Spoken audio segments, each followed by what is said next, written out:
Assalamualaikum warahmatullahi wabarakatuh.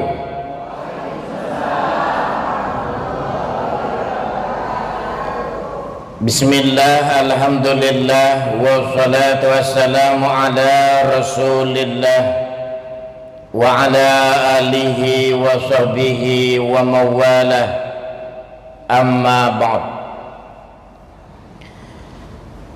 Yang saya hormati Bapak Ketua DKM, Dewan Pengawas,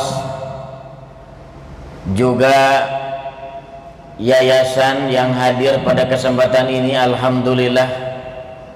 Saya doakan juga semua yang hadir sehat walafiat,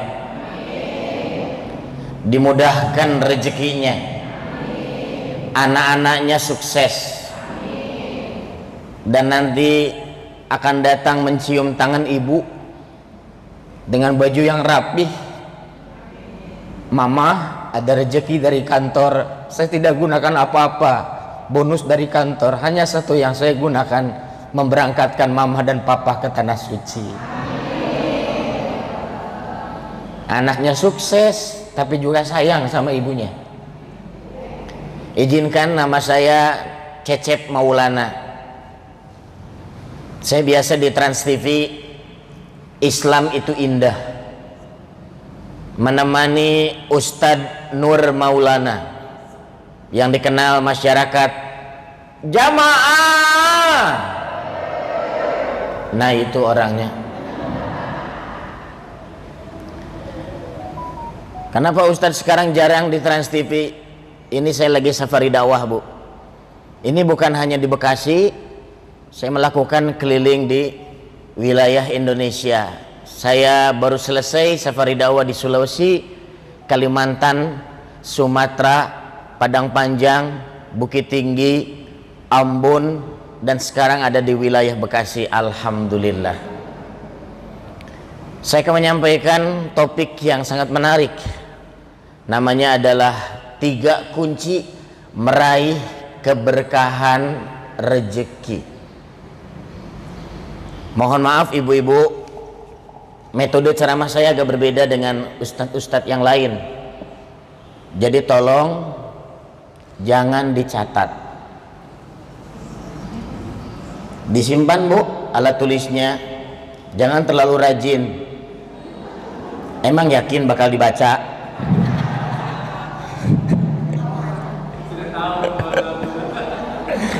Bukan apa-apa, Bu, ya.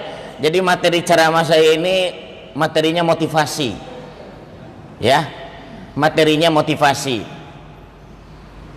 Jadi bagaimana meraih keberkahan rezeki itu ada kuncinya. Nanti tolong diikuti. Misalnya saya bilang yang pertama islahul qalbi, semuanya harus ngikutin islahul qalbi. Tapi kalau ibu nyatet, itu fokusnya ke catatan, jadi nggak ikutan bicara, Bu. Nah, nanti nggak ingat. Bisa dipahami ya, Bu, ya? Jadi jangan dicatat. Saya yakin setelah acara itu bisa nyatet sendiri, karena hafal. Yang paling penting itu adalah bagaimana mudah mengamalkannya. Siap, Bu? Baik, ada 3 kuncinya. Islahul qalbi, bersihkan hati. Islahul fikri, bersihkan pikiran. Islahul amali, bersihkan amalan. Yang keras, Bu, hati, pikiran, amalan. Sekali lagi yang keras, hati, pikiran, amalan. Sekali lagi yang keras, hati, pikiran, amalan. Yang keras, hati, pikiran.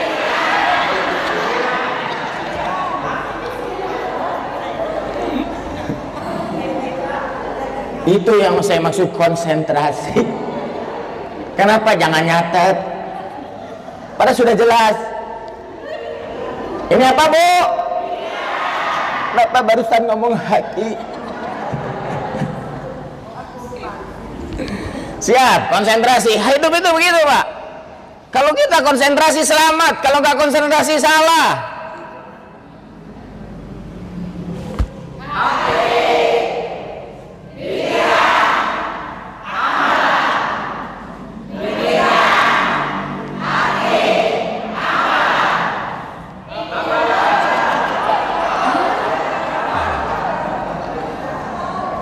Bagus, mantep. Kalau dalam bahasa Arab itu tayyib, zayyid, mumtaz. Kita harus belajar, Bu, praktek bahasa Arab ya, Bu ya. Kenapa? Tanyain sama ketua DKM. Ada hadisnya jelas. Di surga itu pakai bahasa Arab. Jangan sampai ibu nanti masuk surga diam aja. Sama malaikat ditanya, lima zalam taqul bil ghatil arabiyah. Tapi jangan khawatir. Kalau ibu masuk surga ada kursus cepat bahasa Arab. 1 detik lancar.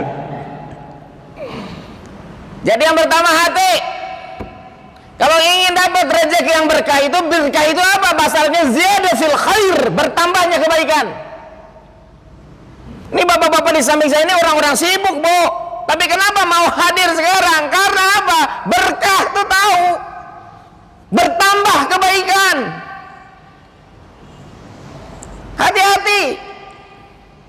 Hati harus bersih. Hati itu bisa berpenyakit. Penyakit hati adalah dengki. Ciri dengki apa? Senang melihat tetangga susah. Susah melihat tetangga senang. Tetangga beli motor panas dingin, mobilnya baru diopname, rumah tetangga meningkat, wafat. Rugi kamu, rugi. Makanya hati-hati. 2, bersihkan pikiran. Ini saya ceramah keliling Indonesia, Bu.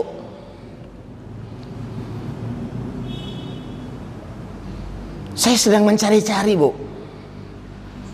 Dari dulu saya cari. Apa sih yang menyebabkan umat Islam banyak yang hidupnya susah? Terutama di pedalaman. Di Bekasi, di Jakarta, di Bandung, maaf. Orang kaya tuh, muslim kaya tuh banyak. Tapi di pedalaman, kok banyak yang susah?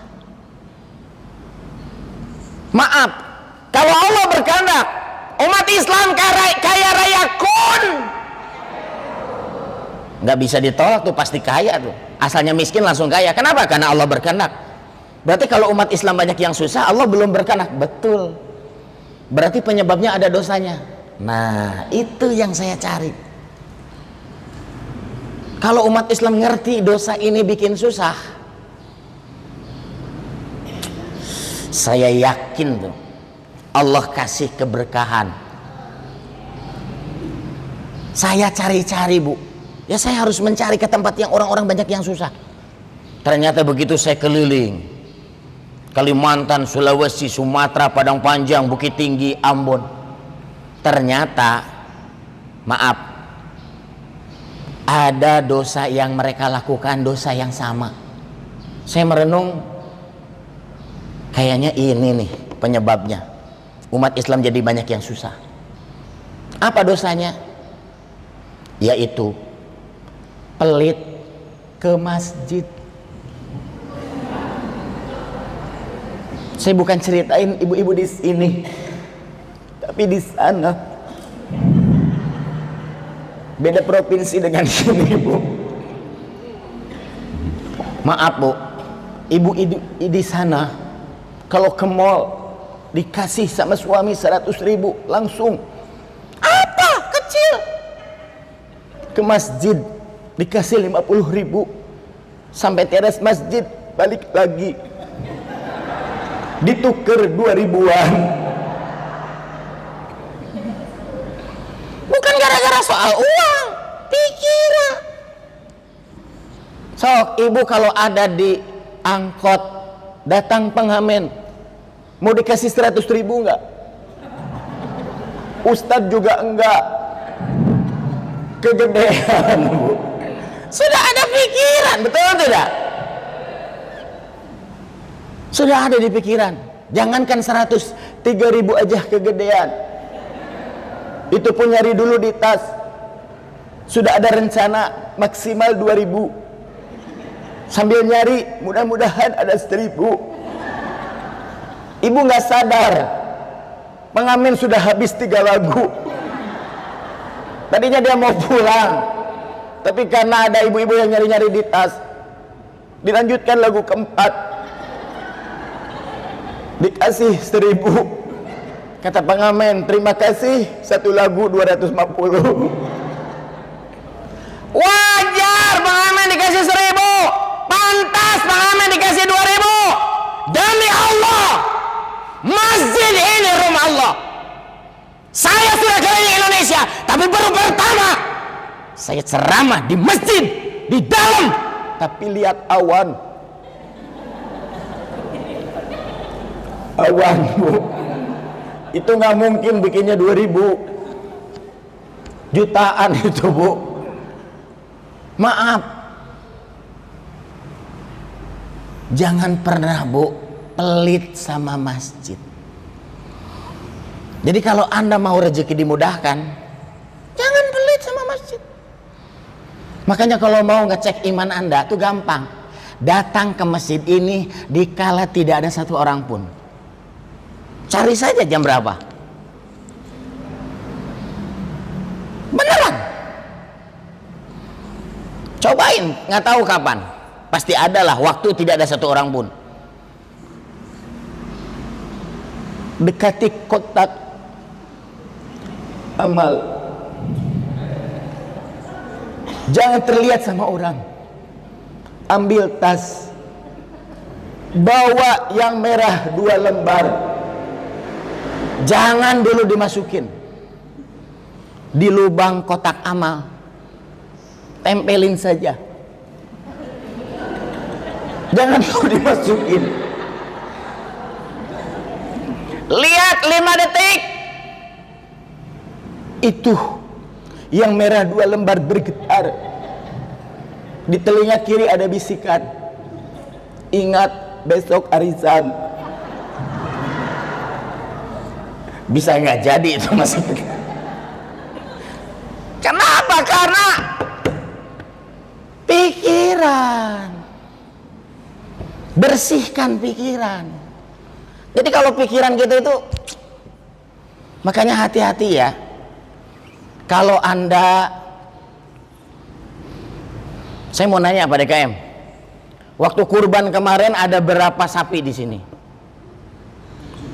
7. 1 sapi 7 orang.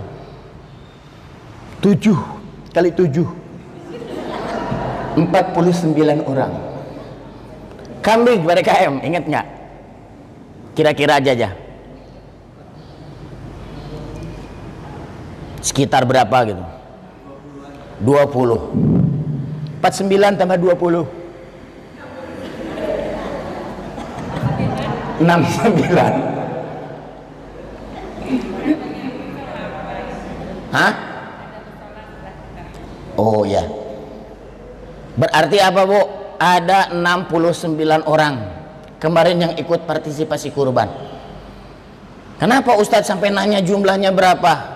Saya mau jelasin nih keutamaan kurban. Orang kalau meninggal itu masuk alam barzah, itu masa menunggu. Sampai kapan? Sampai kiamat. Kapan kiamatnya? Ya tergantung. Kalau 1 juta tahun lagi ya nunggu 1 juta tahun. Begitu kiamat, rata semuanya, langsung terhambar sebuah jembatan. Namanya adalah jembatan Shiratal Mustaqim. Mohon maaf, tes ke surga gampang banget. Hanya disuruh jalan, nyampe ke ujung.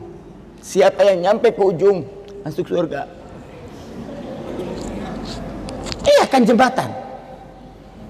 Cuma masalahnya satu, siapa yang punya dosa, jalannya licin dan jembatannya nggak ada pagar, Bu. Jadi siapa yang lewat terpeleset masuk ke dalam neraka. Gimana kalau orang yang berkurban? Dia sudah kurban bikin dosa, sama juga, dia akan terpeleset masuk ke dalam neraka. Tapi begitu mau menyentuh api neraka, hukum dasarnya jelas. Orang yang pernah berkurban diharamkan kulitnya disentuh api neraka.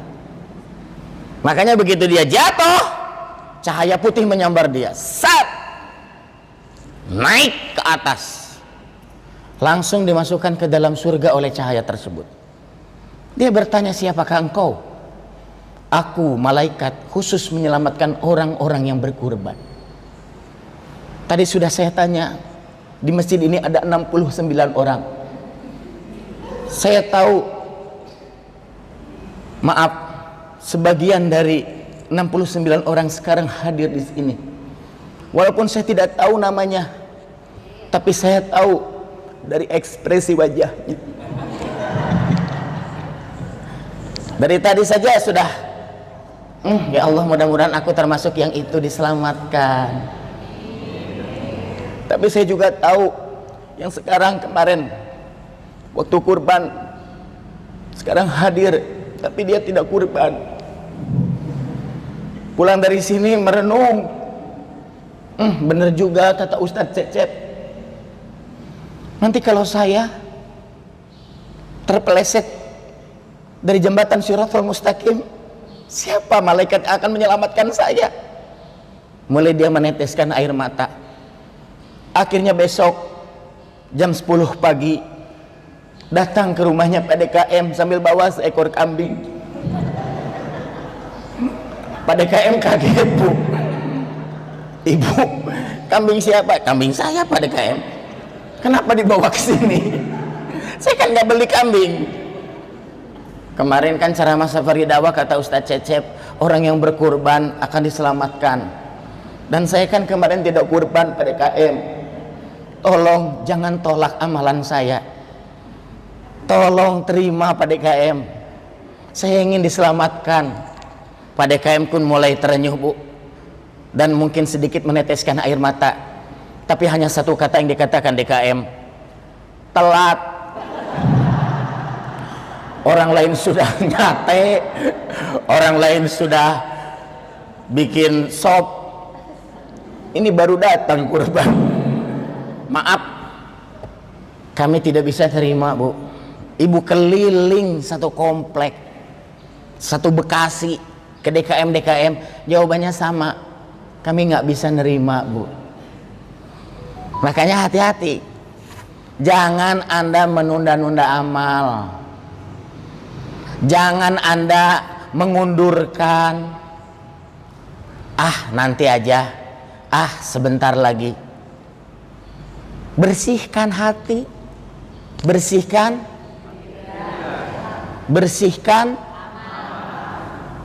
makanya amal apa yang paling mendatangkan rezeki? Tadi, jangan pelit sama masjid. Jangan sampai gara-gara ekonomi, gara-gara susah ekonomi membuat Anda tidak punya semangat memakmurkan masjid. Waktu di Sulawesi, almarhum Haji Andi Sose, umurnya 89. Dulu hidupnya miskin, Bu. Tapi sebelum meninggal dunia, dia telah membuat 160 masjid. Cucu-cucunya banyak yang hafiz 30 juz. Anak-anaknya pada punya pesantren sini. Kok bisa? Karena Allah yang nolong. Anda kalau tidak ditolong Allah nggak bisa, Bu. Hidup susah jangan membuat kita tidak semangat. Lihat penarik beca, selesai sholat zuhur dia ke warteg, Pesanannya tidak jauh beda. Nasi, tempe, tahu, dan kuah ati ampela. Kuah. Jadi nggak ada ati ampelannya, Bu. Kok Ustadz bisa tahu? Inilah kehidupan saya. Tahun 2010 saya mencari nafkah membiayai anak dan istri saya menjadi seorang penarik beca di lapang Tegalega Bandung tahun 2010. Gimana ceritanya Ustadz? Makanya kalau cerita tentang rezeki berkah, mohon maaf, gak pas kalau diceritakan dari buku atau baca dari buku. Harus dari pengalaman pribadi. Dulu saya punya usaha, tapi usaha saya bangkrut. Tahun berapa Ustadz? Tahun 2010. Maaf Bu, saya memiliki hutang gara-gara bangkrut usaha. Bukan gara-gara pandemi. Banyak orang bangkrut gara-gara pandemi. Saya tidak bermaksud menyombongkan diri. Saya mah sebelum pandemi sudah bangkrut. Jadi menjadi pelopor. Orang pada belum bangkrut, saya sudah bangkrut duluan. Hutang saya bukan 1 juta. Hutang saya bukan 2 juta. Hutang saya bukan 3 juta. Tapi hutang saya ratusan juta. 3 hari lunas tanpa seperak pun pinjam uang ke bank. Kok bisa? Banyak amalan yang disia-siakan umat Islam. Amalan hebat yang langsung didengar Allah. Yaitu dikala orang lagi tidur, dikala orang lagi istirahat, bangunlah untuk sholat tahajud. Minta kepada Allah. Saya tahajud. Saya berdoa. Apa doa saya? Ya Allah, mudah-mudahan rumah saya laku. Hanya dalam waktu 2 hari rumah saya ada yang beli. Dari mana lagi Bu bayarnya Bu? Ada orang yang tahajud tahu-tahu duit 2 karung di depan, nggak ada Bu. Betul tidak? Susah loh jual rumah, betul tidak? 2 hari ada yang beli. Yang belinya tetangga. Saya dulu tinggal di Bandung Bu, di Antapani, Jalan Pratista 2 E7. Maaf ya, tidak bermaksud sombong, tapi jangan salah paham. Saya dulu tinggal di komplek. Emang cuma yang di hadapan saya yang tinggal di komplek? Saya juga dulu di komplek Bu. Maaf, rumah saya jual untuk bayar hutang, mobil saya jual untuk bayar hutang, motor saya jual untuk bayar hutang, istri saya sabar.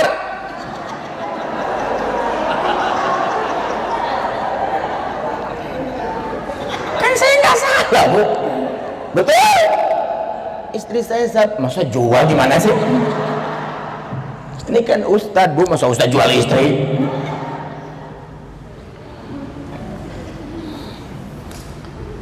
Jadi mohon maaf ya, kata saya juga ceramah saya itu beda dengan yang lain, karena saya sudah mencoba. Saya dulu pernah jadi dosen, ceramah saya serius Bu. Sering saya khutbah Jumat, ceramah saya serius. Tapi kalau di hadapan ibu-ibu itu beda. Karena ibu-ibu itu 24 jam capek ngurus anak, ngurus suami, ngurus cucu. Kadang cucu orang diurus. Saking ikhlasnya. Saya pernah nyobain ceramah ke ibu-ibu disamain dengan mahasiswa serius. Satu-satu pura-pura ke toilet. Gak balik lagi Bu. Saya juga bingung, padahal tasnya masih di masjid. Ternyata di toilet kirim WA ke temennya, tolong bawain tas. Jadi tolong ya ibu-ibu jangan coba-coba pura-pura ke toilet. Pokoknya tasnya setan. Saya sudah tahu gelagatnya.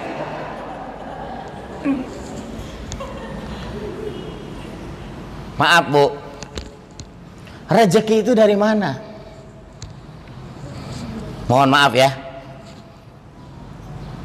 3 tahun yang lalu lihat dunia dikejutkan dengan pandemi.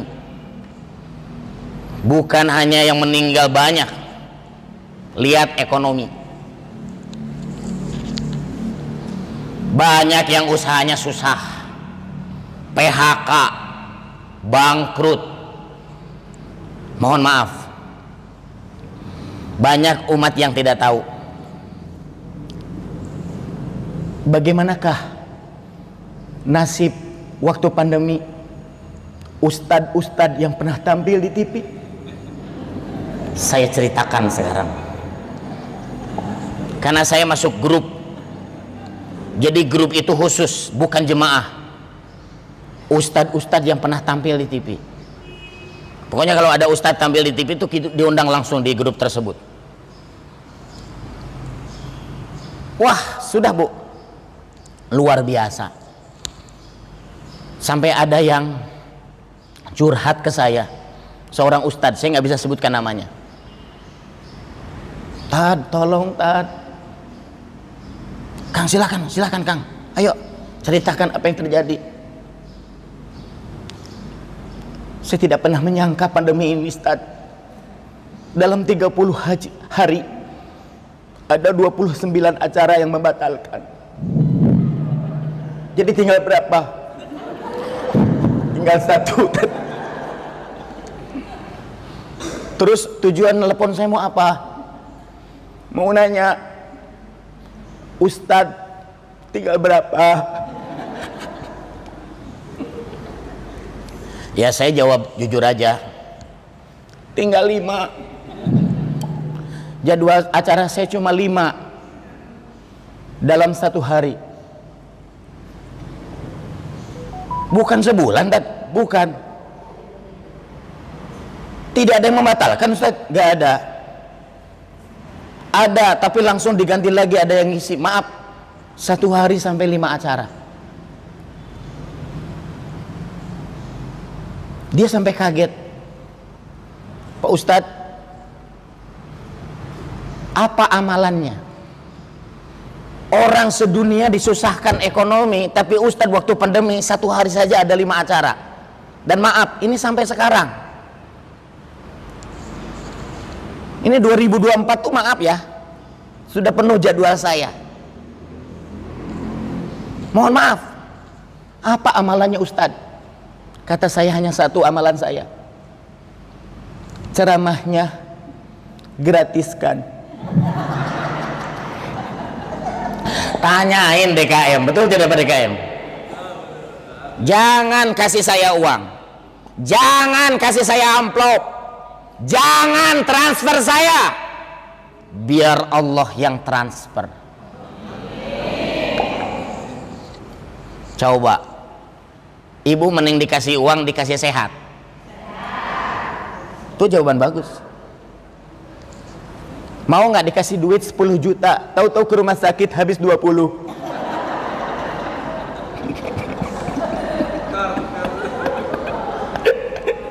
Betul tidak? Kenapa Anda mengeluh rezeki kurang? Padahal Anda dikasih sehat. 2022, 15 Agustus, saya jatuh lagi ceramah Bu. Bawa ke rumah sakit, kata dokter, ini hasil tes Ustadz. 1, Masalah jantung. 2, stroke. 3, penyumbatan pembuluh darah di otak. Mohon maaf, udah nggak bisa ngomong lagi Bu, boro-boro ceramah, ngomong aja balelol. Gimana orang stroke?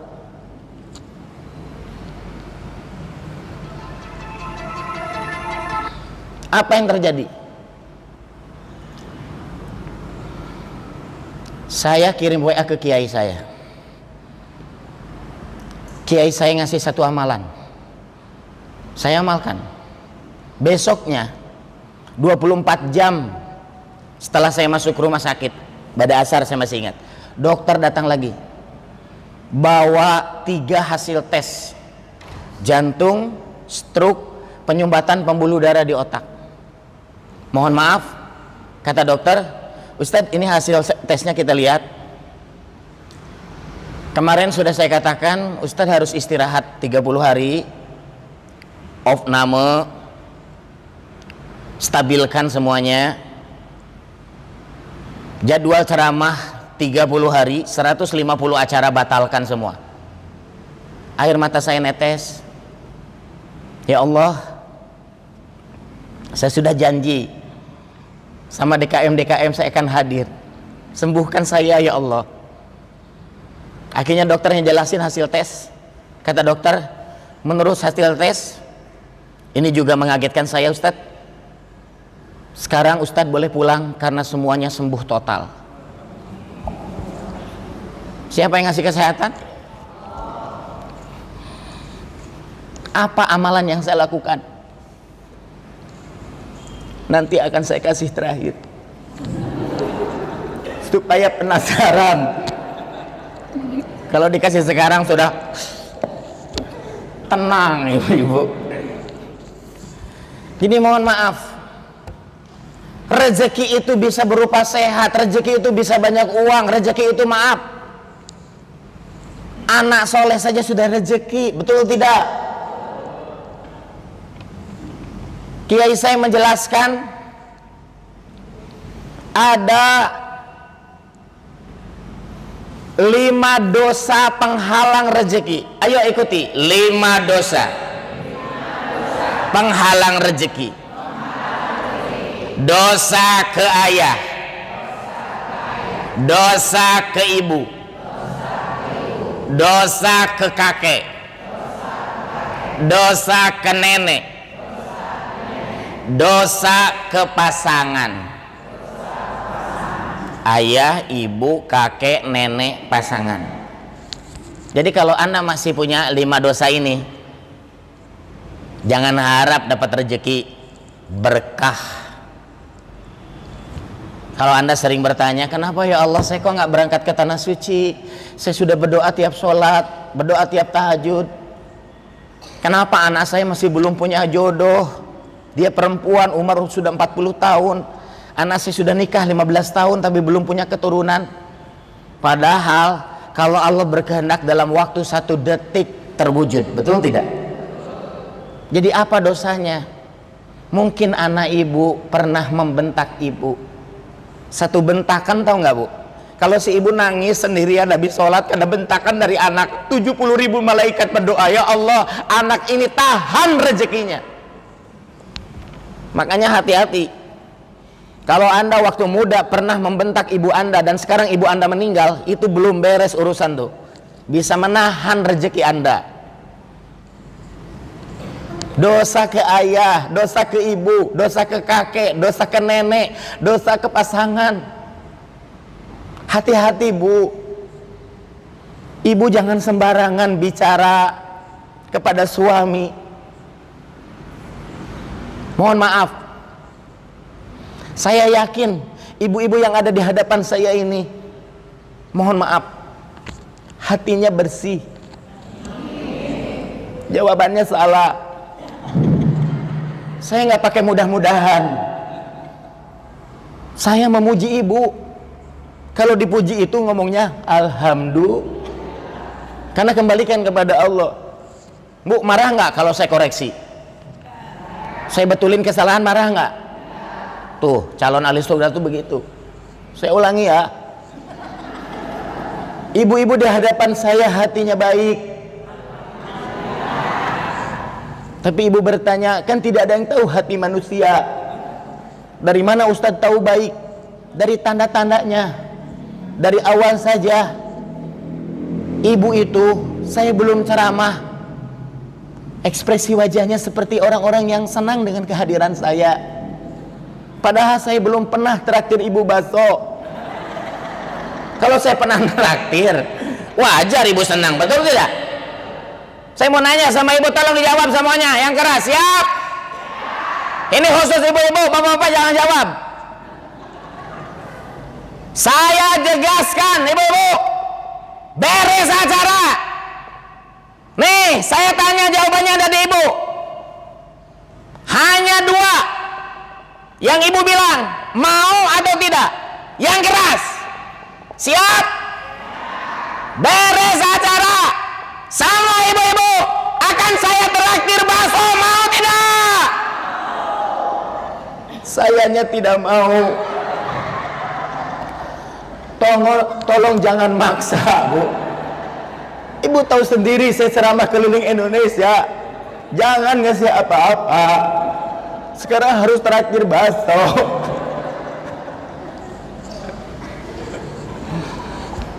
Maaf Bu, makanya ibu jangan terlalu membanggakan saya. Jangan terlalu menyanjung-nyanjung saya. Neraktir bakso aja pelit. Apa tujuan materi ini Ustadz? Materi yang tadi. Ibu tidak sadar, miliaran manusia ada di alam dunia ini, tapi hanya satu laki-laki yang dijodohkan menjadi pasangan Anda. Itulah suami. Saya traktir bakso saja keberatan, suami tidak keberatan. Bukan hanya bakso, martabak bangka, bubur ayam, cicilan rumah, mobil, motor. Anak dianterin tempat kuliah sampai dia wisuda, air mata berderai dari ayah dan ibu. Anak sudah jadi insinyur. Itulah hebatnya Bu, pasangan ibu. Makanya tadi ada 5 dosa. Salah satu dosa diantaranya adalah dosa kepada suami. Makanya ibu jangan bicara yang menyakitkan hati suami. Bapak juga sama.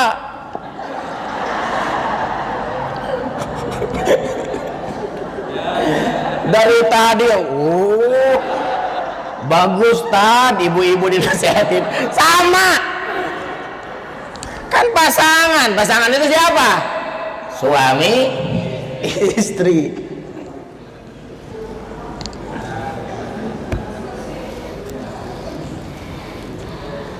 Maaf Bu. Nih, bagaimana Nabi sama istrinya? Hadis ya. Maaf saya harus kasih contoh. Jadi pemirsa yang ada YouTube nggak kelihatan, salah sendiri nggak datang. Di hadis tersebut diceritakan tentang istri Nabi yang mau ke pasar pakai unta.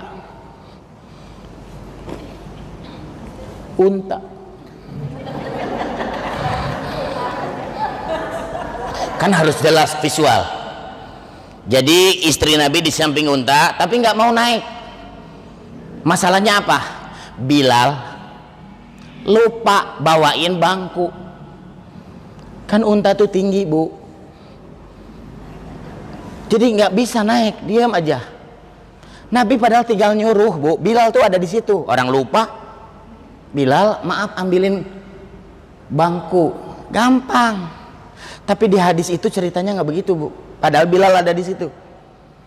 Posisi Nabi adalah antara unta dan istrinya. Gini posisinya. Sampai dijelaskan lutut dan betisnya lurus. Apa kalimat kepada istrinya? Istriku, jangan ragu. Injak lututku. Naiklah unta.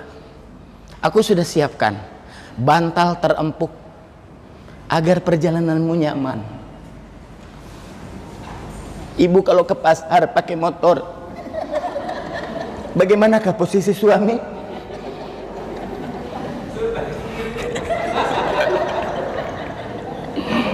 Makanya kemarin ada ibu-ibu teriak, Ustadz sama istrinya gitu enggak? Saya bilang enggak. Gak nyontoh Nabi dong. Kata saya, Karena motor beda dengan unta. Kalau di motor itu kan ada step, gitu dikit naik. Kalau di unta nggak ada unta kakinya kalau ada naik begini. Jelas Bu. Jadi mohon maaf. Makanya kita jangan sampai menganggap biasa pasangan Anda. Bahagiakan. Makanya kenapa saya diundang Menteri Keuangan. Saya juga kaget Bu. Dulu waktu saya jadi penarik beca, saya diundang Menteri Keuangan. Mohon maaf, saya harus jadi pembicara seminar di antara direktur-direktur bank se-Indonesia Pak, di hotel Indonesia. Saya juga bingung. Oh Ustadz, jangan kaget.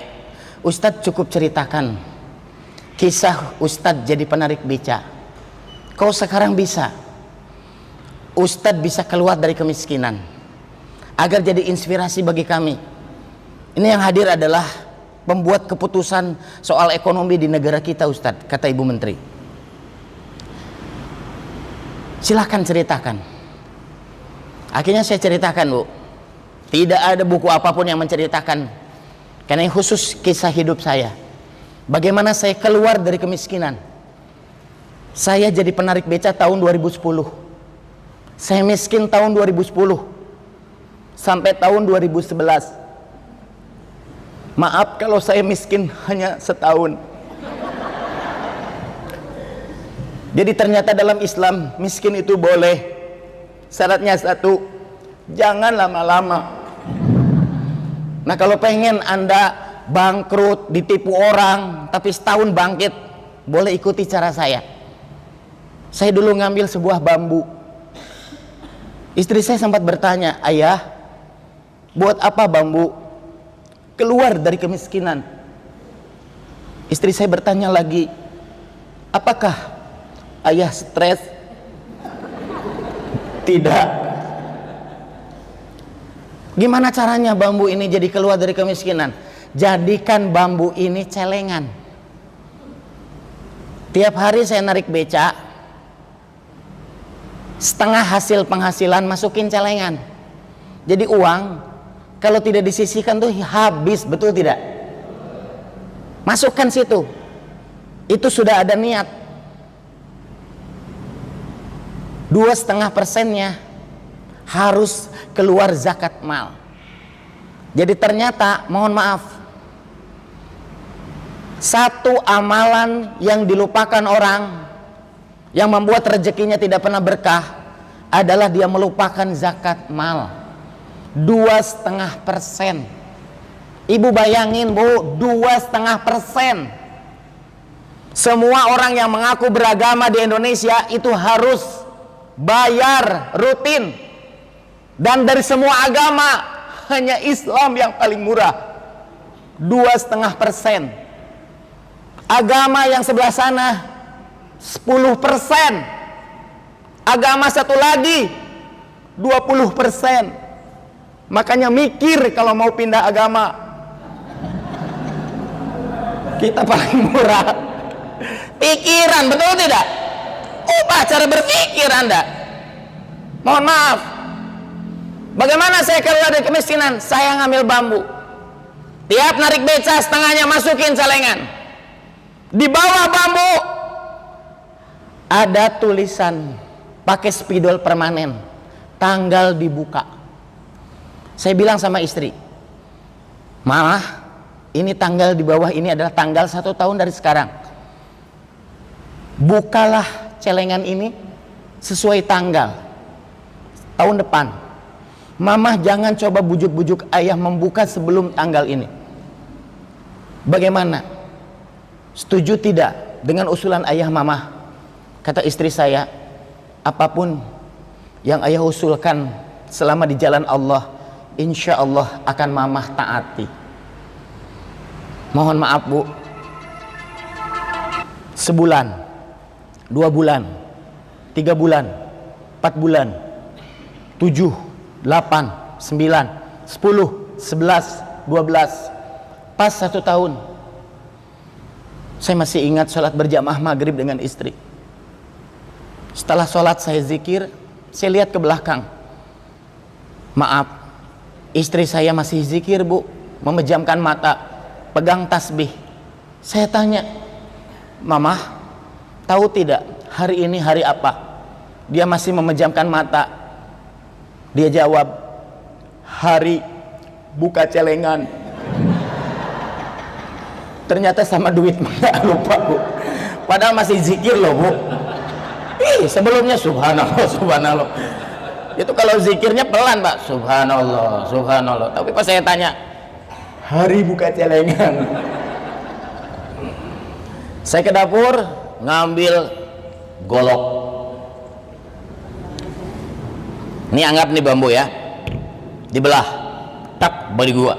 Pelan-pelan bu, karena takutnya ada yang kertas. Begitu terbuka, ibu bayangin sendirilah, uangnya recehan. Istri saya ke dapur juga, ngambil kantong kresek lebih dari 10 buah. Mah, kenapa banyak? Nanti recehannya tiap 1 juta masukin kresek ayah. Pisahkan. Kenapa dipisahkan? Sebab kalau nggak dikeresekin, nanti ditumpukin. Begitu ngitung yang ujung, yang ini jatuh. Harus dihitung dari awal lagi. Tapi kalau dikeresekin kan tidak usah. Benar juga ya bu. Itulah cerdasnya istri saya. Makanya saya nikahi. Ibu-ibu, akhirnya saya masih ingat istri saya menghitung tiap kresek tuh. 1, 2, 3, 4, 5, 6, 7. Ayah, ini uangnya ada 7 juta. Ini yang kecilnya 1, 2, 3, 3.000. Semua uangnya ada 7 juta 3.000. Didorong tuh semuanya set sampai nyentuh lutut saya. Mama tahu tidak uang ini untuk beli apa? Gak tahu. Pengen tahu tidak? Iya. Kalau mama pengen tahu, ambilin bambunya. Udah belah ayah, gak apa-apa. Dikasih bambu yang belah. Mana karet gelang? 5 buah ke sini. Akhirnya saya ikat lagi bu, diikat lagi. Persis seperti semula, pegang. Dipegang sama istri saya. Mama lihat, di bawah bambu itu ada tanggal, pakai spidol. Lihat mah, dilihat sama dia. Ada tanggalnya? Ada. Sebutkan tanggal berapa. Istri saya lihat, jelas, tinggal nyebutin. Tapi dia nggak bisa bu menyebutkan tanggalnya, malah dia meneteskan air mata. Dia nangis. Mama, kelihatan tanggalnya? Kelihatan ayah. Jelas tanggalnya? Jelas ayah. Tanggal berapa? Dia nggak mau ngomong, malah dia lihat terus lihat saya. Akhirnya dia netesin air mata, nangis. Loh, kenapa mama jadi nangis? Ayah, kenapa tanggal di bawah bambu sama dengan tanggal lahir mama? 1 tahun saya nabung bukan untuk bikin warung. 1 tahun saya nabung bukan mikirin usaha, dagang apa, bisnis apa.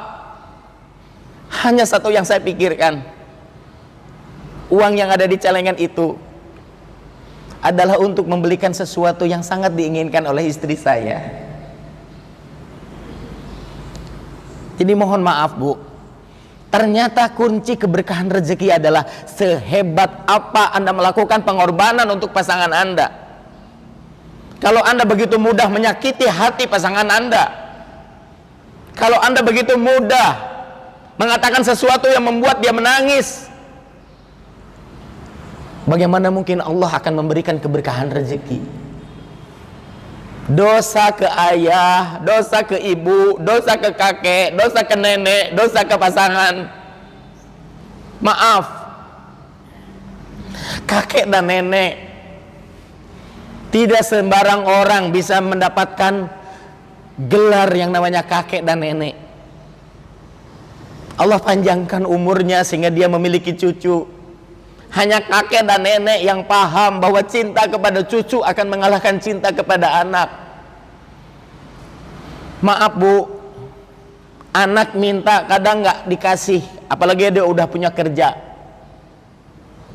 Tapi kalau cucu minta, nggak bisa. Ibu nolak permintaannya. Bahkan hanya nenek yang ngerti cara minta cucu itu beda dengan cara minta anak. Tidak langsung nangis begitu. Kalau cucu itu kelihatan seperti orang sesegukan.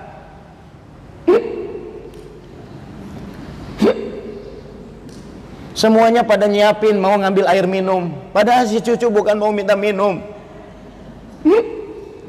Hanya nenek yang ngerti, diusap kepalanya. Sayang, mau minta apa? Baru nangis. Kenapa sayang? Mama ngebeliin mainan.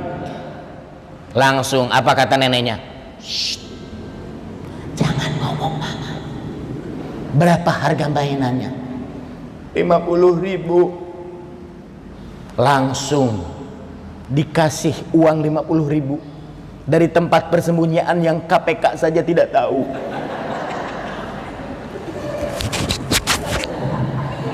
Mana ada KPK mau nyari ke sono. Itulah sayangnya nenek, betul tidak? Sayangnya kakek yang sekarang jalannya udah pelan, tapi dia sangat sayang sama cucu. Jadi kalau Anda koreksi dosa kita itu apa? Kakek nenek kita, Bu, sayang banget sama kita dulu, tapi kita kadang-kadang, mohon maaf, pelit banget sama kakek dan nenek. Bukan hanya ekonomi, untuk doa saja. Habis tahajud kita mau doakan kakek nenek, tapi nama lengkapnya binti siapa bingung.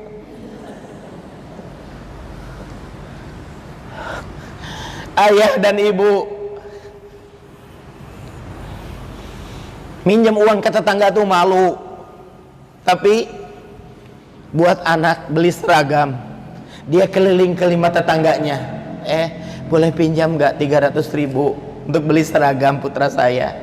Itulah hebatnya ibu, nggak malu lagi. Kenapa? Demi anak. Ayah, mohon maaf, jam 12 sampai jam 3 dari pagi sampai sore kepanasan di sawah. Emang mau nyari ratusan juta? Enggak. Jadi petani itu kecil uangnya, dimasukin uangnya hasil bagi hasil tuh, masukin kresek warna hitam. Buat apa? Buat bayar SPP kita. Tapi itulah berkahnya. Anaknya 7, semuanya sarjana. Ibu bapaknya SD saja nggak lulus, tapi anaknya jadi insinyur, jadi dokter, jadi profesor, jadi kolonel, jadi bupati. Tapi miris, anak-anaknya pelit sama ibu bapaknya. 7 anaknya semuanya sarjana, berhasil semuanya, tapi sampai meninggal ibu bapaknya ke tanah suci saja belum pernah, umroh saja belum pernah. 30 juta itu tidak mahal bagi seorang insinyur, tapi buat ibunya sangat pelit. Makanya hati-hati, Bu, kalau sama anak ibu nggak akan pelit-pelit, Bu, tapi kadang-kadang buat orang tua, karena ada setan khusus yang menggoda supaya kita lupa kepada ibu dan bapak kita. Jadi masalahnya sudah jelas, dari mana rezeki itu nggak berkah. Kenapa kita dipersusah oleh Allah? Kenapa Allah tidak bantu kita? Kenapa Allah tidak tolong kita? Karena kita pelit sama ayah kita, pelit sama ibu kita, pelit sama kakek kita, pelit sama nenek kita, pelit sama pasangan kita.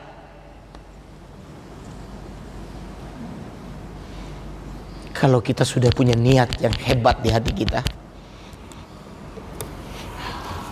mohon maaf, Allah akan langsung bantu kita, Bu. Allah akan sukseskan usaha kita. Allah akan berkahi rezeki kita. Saya mau ngasih satu doa. Doa ini pernah saya kasih kepada Ibu Menteri Keuangan, Ibu Sri Mulyani. Kata saya, Ibu, ada sebuah doa dari kiai saya. Ini khusus soal ekonomi, Bu. Doa ini akan membuka rezeki bangsa Indonesia. Doa ini akan membuat dibukanya pintu rezeki dari kiai saya. Kiai saya memberi judul doa ini, doa lagi punya hutang. Barangkali di antara jemaah ada yang butuh doa ini, saya akan ajarin. Doa lagi punya hutang. Kalau nggak perlu ya nggak usah. Mau dikasih nggak usah. Baik. Allahumma. Kompak. Inni a'udzubika minal hammi wal hazan wa minal azzi wal kasal wa minal jubni wal buhal wa min golabatid dain wa qahri rijal. Mungkin kepanjangan. Ada yang sudah menyiapkan pulpen, tapi pulpennya tidak bergerak. Saya kasih doa yang pendek. Doa pendek lagi punya hutang. Allahumma lunnasin. Nah, itulah doanya. Jadi semuanya dari niat. Ya, dari niat. Ibu aja kumpul di sini tuh gara-gara niat. Betul tidak? Ibu udah berapa lama, Pak? Via WA ya, Pak ya? Saya dijadwalkan di sini, sudah Bapak umumkan, betul tidak? Sudah punya niat. Betul. Coba kalau tadi malam ada WA. Bu, ditunggu besok di Kuningan. Ini ada uang 200 juta. Insya Allah ada di Kuningan. Jadi mohon maaf, semuanya niat. Jadi ternyata kalau Anda ingin dapat rezeki yang berkah itu dari niat dulu. Dari niat dulu. Makanya apalan apa buat orang tua kita. Nah ini, apalagi sudah meninggal, ya. Inilah yang guru saya kasih waktu saya sakit dan besoknya sembuh. Cep, kamu beli 5 buah Al-Quran. Kasih Quran itu ke rumah tahfidz supaya dibaca oleh anak-anak di rumah tahfidz. Kenapa 5? Yang pertama niatkan pahalanya buat ayah, yang kedua buat ibu, yang ketiga buat kakek, yang keempat buat nenek, yang kelima untuk pasangan. Kalau orangnya masih hidup itu niatnya adalah sedekah Quran. Tapi kalau orangnya sudah meninggal, kakek nenek misalnya, itu niatnya adalah wakaf Quran. Bacalah niat waktu ngasih kamu ke rumah tahfidz, nawaitu sunnatan, saya berniat wakaf, wakfi bil Quran lillahi ta'ala. Wakaf Quran itu karena Allah ta'ala. Maka setiap satu huruf nanti akan menjadi 10 kebaikan bagi ibumu dan bapakmu. Man qara'a harfan min kitabillah falahul bihil hasanah wal hasanatu bi asri amsalihha. La aqul alif lam mim harfun, walakin alif harfun walam harfun wa mim harfun. Satu huruf 10 kebaikan. Dari tadi saya bilang, apa amalannya? Hadiahkan Quran. Kenapa, Bu? Karena kata Nabi, ibu bapamu yang sudah meninggal dunia persis seperti orang tenggelam. Siapa yang nolong? Yang masih selamat. Siapa dia? Anaknya, cucunya. Makanya kasih Quran. Tapi jangan sembarangan ngasih. Sebab kalau Qurannya tidak dibaca, ya tidak jadi kebaikan. Biasa saja, hanya ngasihnya saja, tapi tidak per huruf. Makanya kasihnya jangan ke sembarang orang. Kalau harusnya dikasih ke rumah tahfidz. Karena rumah tahfidz itu mereka sangat butuh sekali. Saya keliling Indonesia, Bu, alhamdulillah. Banyak rumah-rumah tahfidz yang dikunjungi. Mohon maaf, mereka sangat butuh. Akan tetapi Quran khusus untuk calon hafiz itu Quran yang mahal. Harusnya, maaf, Anda sisihkan, Anda rencanakan dari zakat mal Anda. Berapa persen Bu zakat mal? Walaupun perhitungannya tahun depan, boleh dari sekarang. Kita bukan mu'alaf. Nanti waktu perhitungan saya pernah mengeluarkan zakat mal sekian, oh berarti saya kurang sekian, boleh. Makanya sisihkan, tabungkan, belikan Al-Quran. Qurannya Quran terbagus, dalam artian apa? Dilengkapi tafsir, cara menghafal. Mohon maaf. Tapi yang jadi masalah apa Bu? Yang jadi masalah itu adalah nazirnya, susah. Nemuin nazir itu susah. Siapa nazir? Ibu kemarin waktu Idul Fitri, sebelum Idul Fitri, zakat mal nggak? Pasti dong. Kalau nggak zakat mal, puasanya nggak diterima. Suaminya zakat mal nggak? Iya, ini kan amalan pribadi masing-masing. Niat nggak? Niat. Ada petugasnya. Nah, yang membimbingnya itu, niatnya itu namanya nazir. Quran juga sama. Sebelum Anda hadiahkan, cari nazirnya yang suka nyebar-nyebarin Al-Quran. Kalau bisa ke rumah tahfiz, di pelosok-pelosok, di pedalaman-pedalaman. Tapi susah. Ibu kalau cari nazir yang mau membimbing niat zakat fitrah, banyak.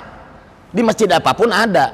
Tapi kalau ibu untuk zakat, maaf, untuk beli Al-Quran, wakaf dan sedekah Quran, cari nazirnya, pembimbingnya itu susah. Datang ke DKM, di mana? Di Bekasi. Pak DKM, saya mau menghadiahkan 5 buah Al-Quran buat ayah saya, almarhum ibu saya, kakek saya, nenek saya, dan buat suami saya. Tolong saya mau dibimbing niatnya Pak DKM. Tapi jangan lupa Pak, Qurannya disebarkan di pedalaman Kalimantan. Kata DKM, bingung Bu, siapa yang mau ke pedalaman Kalimantan? Saya juga sibuk, nggak bisa Bu. Nah ini yang susah. Makanya kalau ada orang yang suka nyebar-nyebarin Al-Quran ke pedalaman, itu cepet-cepet niat. Walaupun pengamalannya masih tahun depan atau 2 tahun lagi, yang penting niat dulu. Kalau sudah niat kan enak. Ibu bapak yang dimuliakan Allah, saya bawa 5 buah Al-Quran,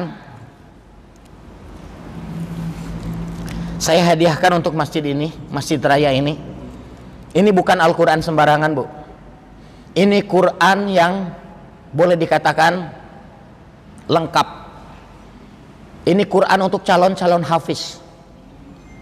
Ada bantuan warna calon hafiz, garis calon hafiz, tafsir, terjemah, cara baca, tajwid.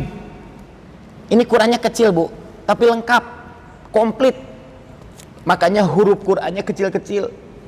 Jadi tidak cocok buat ibu-ibu. Karena Quran ibu-ibu mah syaratnya satu, hurufnya yang gede. Coba kalau hadiahnya Quran segede pintu masjid, pasti dia rajin banget. Ini buat anak-anak muda. Saya doakan mereka akan jadi ulama masa depan di masjid. Mereka akan jadi hafiz dan hafizah. Ya, baik Pak DKM, mau diterima. Kenapa 5? Saya niatkan yang pertama buat ayah saya, ibu saya, kakek saya, nenek saya. Ini adalah niatnya wakaf. Sudah meninggal mereka. Satu lagi yang masih hidup buat istri saya. Kan pasangan. Tadi ada berapa Bu? 5. Penghalang rezeki ada berapa? 1. Dosa ke ayah 2. Dosa ke ibu 3. Dosa kakek 4. Nenek 5. Pasangan. Jadi kenapa 5 ya? Tolong diterima Pak Dika.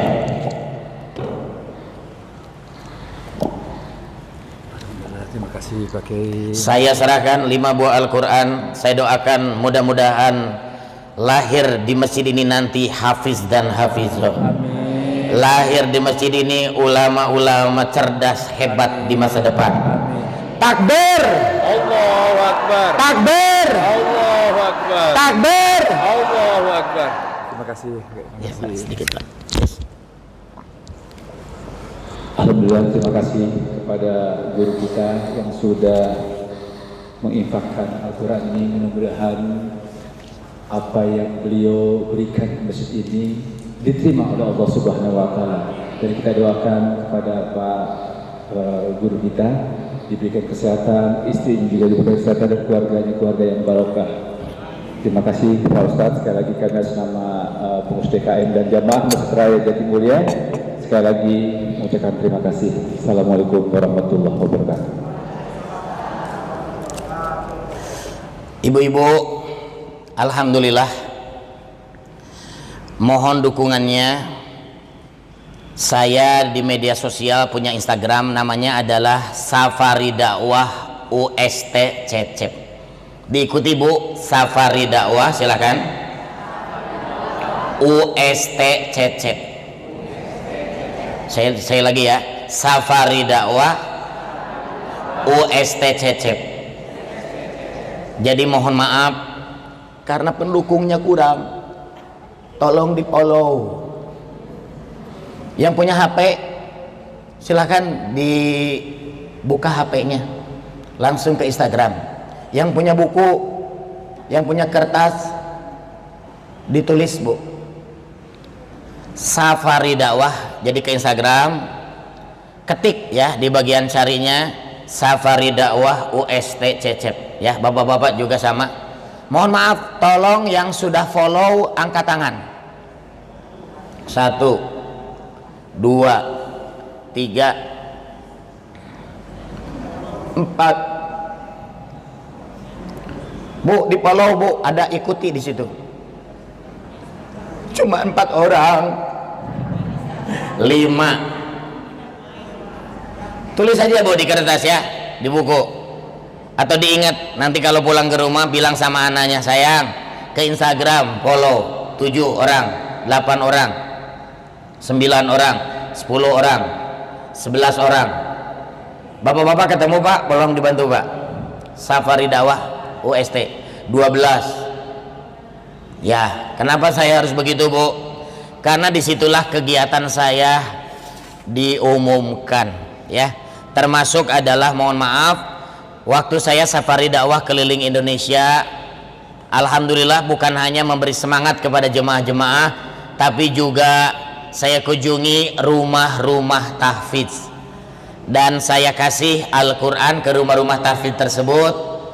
Ini sebagai laporan saja, Al-Quran yang sudah disebarkan sudah mencapai 30.000 Al-Quran. Rencananya kita sebarkan 1 juta Al-Quran.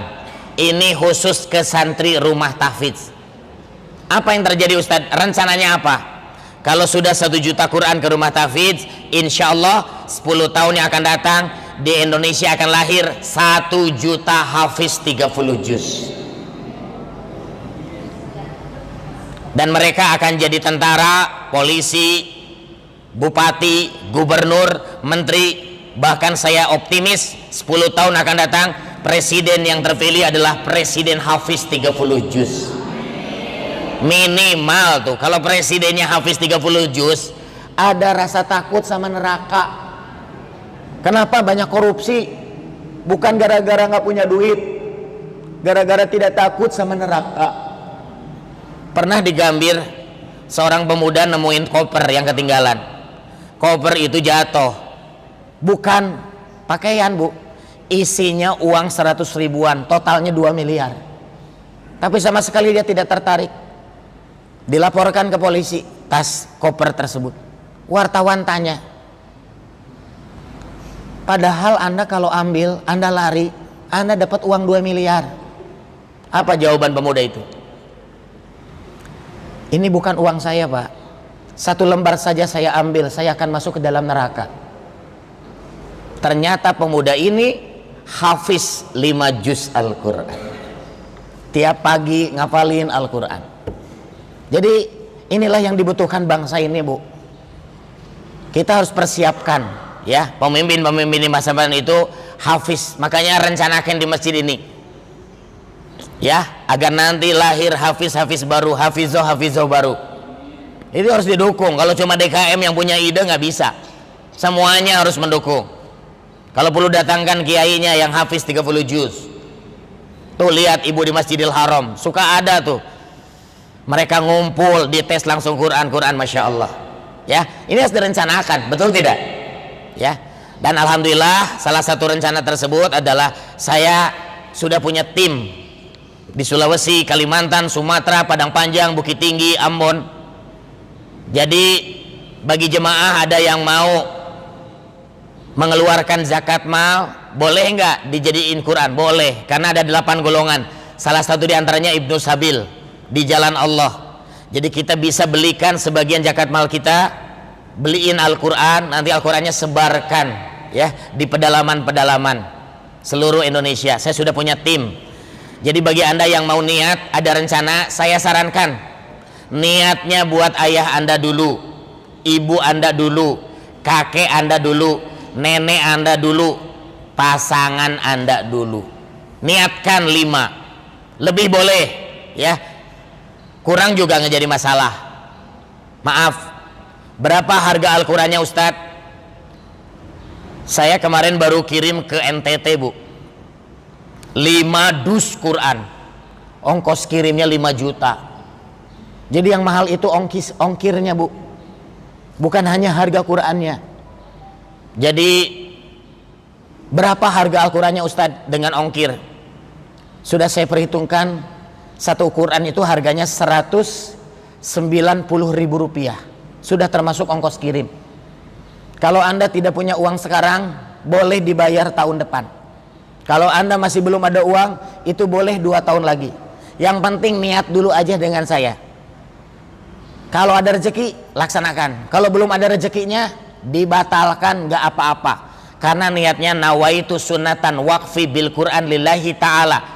Saya niat sedekah wakaf Al-Quran buat ayah saya, ibu saya, kakek saya, nenek saya, pasangan saya, jika ada rezekinya. Jadi kalau tidak ada rezekinya nggak jadi, nggak apa-apa. Yang penting niat dulu. Dan saya tidak bisa membacakan untuk semua, ya. Saya hanya membaca yang memang dari hatinya pengen niat, ada rencana. Udah aja Ustadz bacain semua langsung, itu namanya maksa. Betul tidak? Nanti ada yang terpaksa. Jadi jangan sampai dipaksa. Jadi kalau Anda ada yang mau niat, tadi harganya jelas, satu Qurannya 175, bayarnya boleh 2 tahun lagi. Jadi kalau Anda bilang mahal Ustadz, 2 tahun lagi, bisa Anda cicil dalam sehari 1.000. Kalau keberatan 500. Kalau keberatan 100. Kalau keberatan istighfar 100 rupiah sehari. Ya, masukin celengan. Ingat celengannya dari bambu. Ya. Jadi niatnya gimana? Saya ajarin ya. Bismillahirrahmanirrahim. Nawaitu sunnatan waqfi bil Quran lillahi ta'ala. Saya berniat jika ada rezeki wakaf sedekah Al-Quran karena Allah buat ayah, ibu, kakek, nenek, pasangan. Kalau yang meninggal namanya wakaf niatnya. Kalau yang masih hidup namanya sedekah. Makanya nanti kirim ke WA saya nama-namanya siapa. Rencananya dulu aja, niat aja dulu ya. Kalau nggak ada rezekinya batalkan otomatis. Tapi jangan sampai dari awal. Ustadz saya berniat tapi pasti batal. Jangan begitu. Nggak usah niat kalau gitu. Ini kan jika ada rezeki, bayarnya boleh 2 tahun lagi. Kalau 2 tahun tidak ada kabar, itu sudah batal otomatis dan tidak berdosa ya. Mohon maaf bagi yang bayar hari ini atau besok mau transfer, itu ada potongan dari penerbit sebesar 40.000. Jadi satu Qurannya berapa Bu? 190 dipotong 40.000 jadi berapa? 150.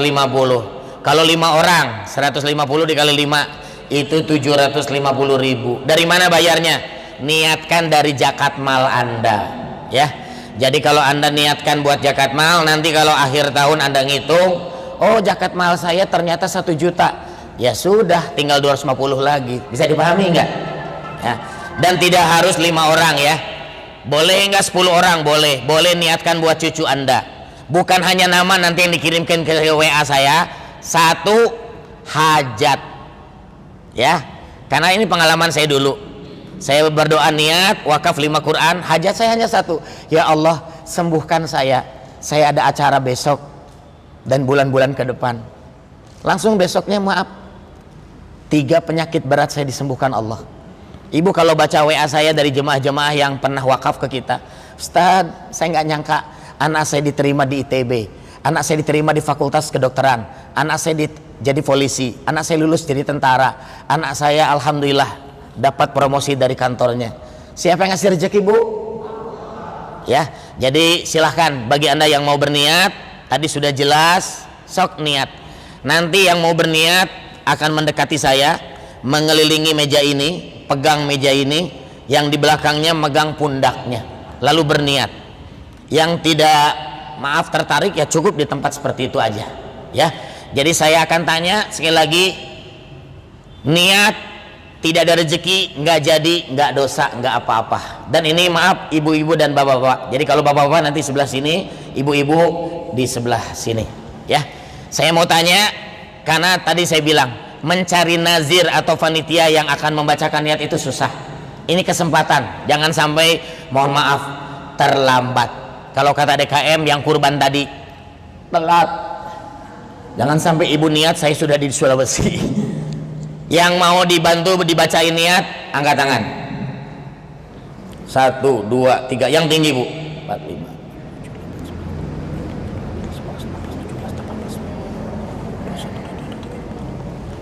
Baik, silahkan berdiri yang angkat tangan, langsung pegang meja ini. Bapak juga megang meja di sini Pak.